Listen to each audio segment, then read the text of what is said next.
In this video, I'm diving into the mailbox to address some pushback and continue my war of ideas with this dummy. I'm officially calling it as of the second week of June 2021.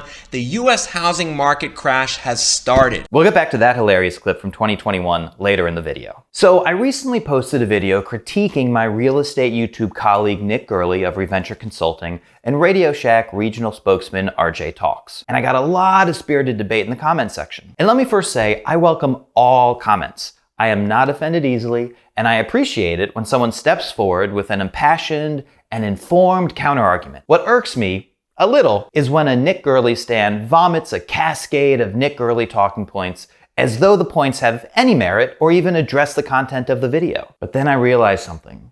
These comments are actually excellent fodder. Nick's specious conclusions are too thin to address individually. But when a Nick Gerli acolyte packages 6 or 7 Nick Gerli arguments into one compact comment, then we have something to work with. But before we get started, I have to stress that this is not an attack on the commenter. The person who left this comment is but an empty vessel, akin to a carpenter ant infected with a mold virus that drives it insane until it dies. And it's the mold virus we need to challenge. Let's get started. I'm going to share this comment in full, and then we're going to address it point by point. Ken Adler 777 says, with interest rates where they are, 6% give or take, and the Fed promising to keep raising short-term rates, which tend to eventually trickle down to the long term, it's difficult for people even with incomes that are double the median income to qualify for average homes in many metro areas. We have a huge drop in money supply, M2, the likes of which we haven't seen since the Great Depression. Banks are failing and going into receivership, and builders are about to release large amounts of new inventory onto the scene. There is also a backlog of foreclosures because of a moratorium in place during COVID. Follow the money. Money is relatively expensive these days, rates are on an overall uptrend, and the supply of money is dropping, meaning it's likely to get more expensive. This all must be factored in as well, and it doesn't really seem to be considered much here. Ellipses. All right, let's get into it. Number 1, interest rates. Mortgage rates are actually stuck around 6.5% right now, and what's remarkable is how quickly buyers have adapted to this new rate environment.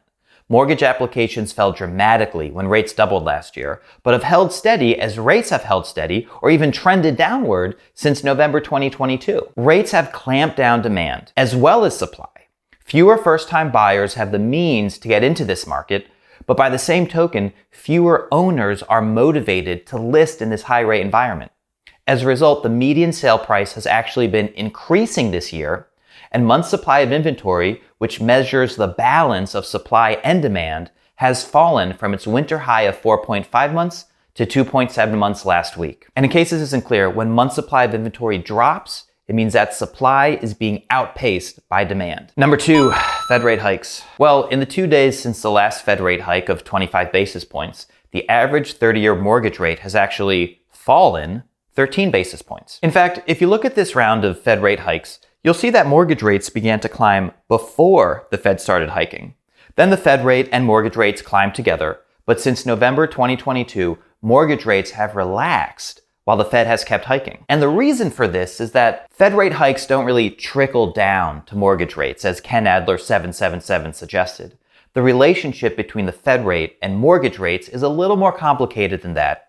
And bogus pundits like Nick Gerli like to capitalize on the confusion surrounding the Fed rate. It's easy to treat the Fed as a boogeyman and Fed rate hikes as signs of the coming apocalypse. What's not easy is to clearly explain the relationship between the Fed rate, the 10-year Treasury yield, mortgage rates, and the broader economy in a succinct 15-minute video so that your audience has a better understanding of what to expect in the housing market. But I did it anyway and posted that video in December.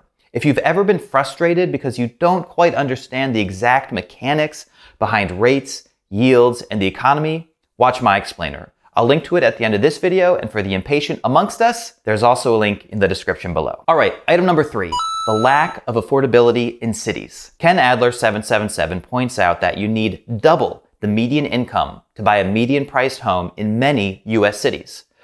Well, Ken, I know that's frustrating, but it's nothing new. Growing, thriving cities with more people than housing will have more expensive homes. Dying cities with faltering populations will have cheaper homes. The U.S. Census Bureau publishes quarterly the home ownership rates of the 75 largest metro areas, and note that a metro area includes the suburbs surrounding the core city.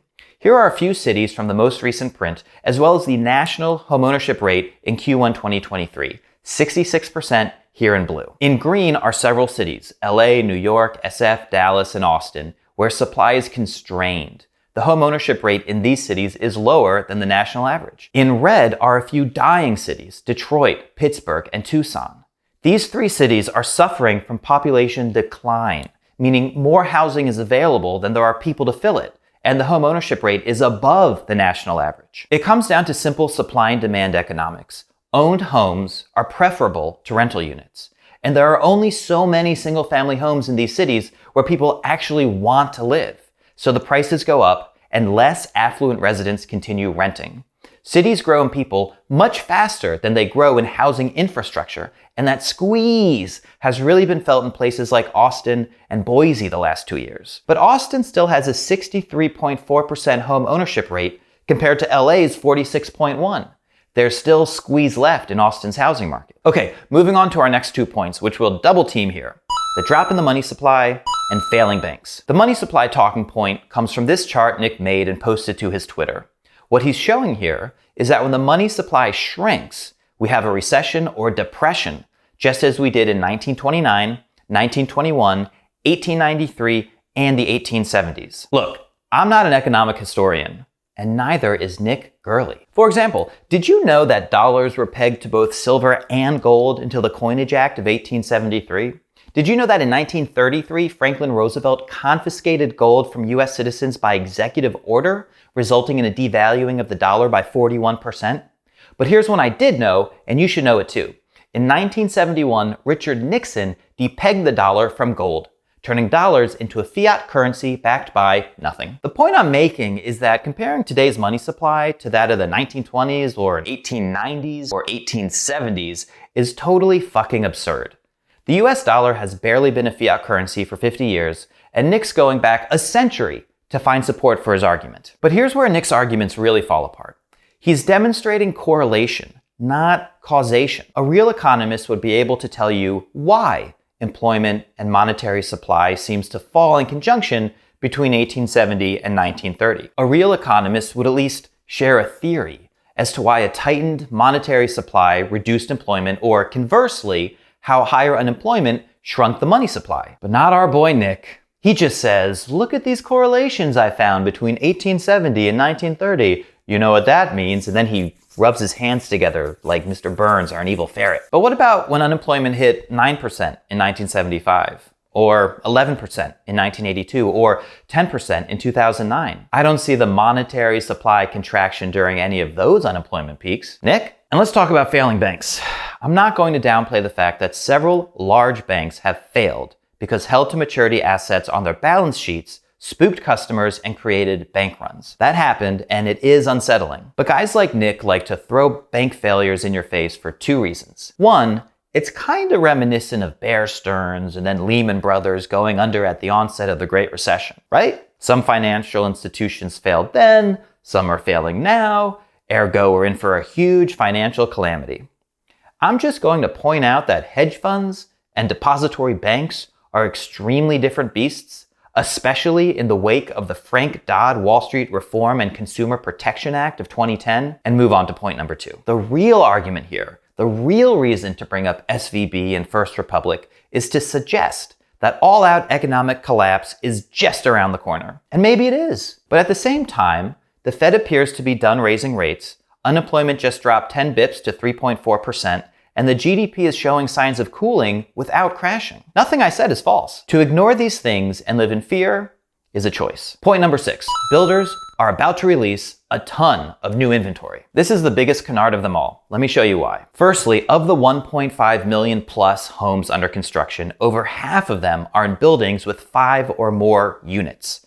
These are called apartment buildings. Yes, some units will be condos for sale, but in reality, there are only 777,000 single-family homes being built in America. And not all of these homes are being built for sale. Housing economist Bill McBride recently reported that, for the first time ever, quarterly starts in build for rent surpassed quarterly starts in single-family build for sale. Moreover, let's look at the inventory of new homes for sale. Yes, when you combine homes not started and homes under construction and completed new homes, we have an inventory level that rivals the Great Recession, though we can see we've already passed peak inventory. When we look at unsold completed homes, though, we're back at pre-pandemic levels around 70,000 units, well under the Great Recession peak of 200,000 unsold completed new homes. And what's more, when you stack new home inventory on top of existing home inventory, you see that this time around is a completely different ballgame than last time. In 2007, the builders were dealing with almost 200,000 completed and unsold new homes, competing against about 3.9 million existing homes for sale. Today, builders are trying to sell 70,000 completed new homes and competing against just 980,000 existing homes for sale. But more importantly, gang, as Ken Adler 777 pointed out, you have to follow the money. Builders are in business to maximize profits, and under no circumstance do they maximize profits by dumping all of their inventory at once. It's illogical and dumb to expect that builders are going to suddenly flood the market with inventory. Of course, that doesn't stop Nick Gerli from saying, as the amount of buyers is down, the amount of new construction is way up. So these builders are now building at 15-year highs, just as the demand for new homes is plummeting. Which led him to this conclusion. This is the video you have all been waiting for. I'm officially calling it as of the second week of June 2021. The US housing market crash has started. That's right, we've passed the peak US housing bubble, and from this point on, things are gonna start to go south, and they're gonna start to go south really, really fast. Nick posted this video on June 11th, 2021. Not to put too fine a point on it, but notice that home prices didn't peak for a full year, are still well north of that June 2021 level, and in fact, home prices didn't once drop below the level that Nick Gerli declared was the top of the housing bubble. What's more, rates have doubled since then. It turns out what Nick declared as the top of the bubble was really the last affordable time to buy a home before the average monthly payment ballooned at the start of 2022. What a dumpster fire this guy's prognostications are. All right, moving on. We hit follow the money, which honestly is a meaningless catchphrase given how much money's been printed and is flying around everywhere. So let's quickly hit these last 2 points. The foreclosure backlog. Okay, a couple quick graphs here. As you can see, the number of foreclosures is rising back to its pre-pandemic norm, but we're still seeing only half the foreclosures of 2006, a quarter of the foreclosures of 2007, and about an eighth the foreclosures of 2008. Are foreclosures about to kick up exponentially? Not according to the mortgage delinquency rate, which has been falling since Q3 2020 and is at its lowest point ever. Quick explainer, mortgages are reported as delinquent before they enter foreclosure. So looking at the delinquency rate allows you to forecast where foreclosures are headed. In fact, Black Knight just reported that the US loan delinquency rate is down 12% from last year. Foreclosure starts are down 4%. There are 235,000 fewer homes 30 days past due but not yet in foreclosure compared to last year, and 383,000 fewer homes 90 days past due but not yet in foreclosure compared to last year. So all I'm saying is, don't hold your breath for that foreclosure surge. And finally, Ken Adler 777's final point, that the supply of money dropping is going to make money more expensive. This is just a snake eating its own head now. Anti-Fed types like to argue that printing more money causes inflation. When more dollars are chasing the same amount of goods, the goods become more expensive. But now, these same types are arguing the opposite, that reducing the money supply will also make everything more expensive. At least, Ken seems to be saying that reducing the money supply will make money more expensive, which is a backwards way of saying that reducing the money supply will make money more valuable, which means the same quantity of money can buy more goods. So an increase in the money supply leads to inflation, and a decrease in the money supply has a deflationary effect. A reduction in the money supply is a good thing. These guys just can't be happy. If you want to understand the mechanics behind the Fed rate, the 10-year Treasury yield, mortgage rates, and the broader economy, check out this video. If you want to understand the difference between failing hedge funds and failing depository banks, and bear witness to my terrible bet on First Republic, check out this video. And if you're interested in 3 home buying strategies that will protect you even in a crashing market, check out this video.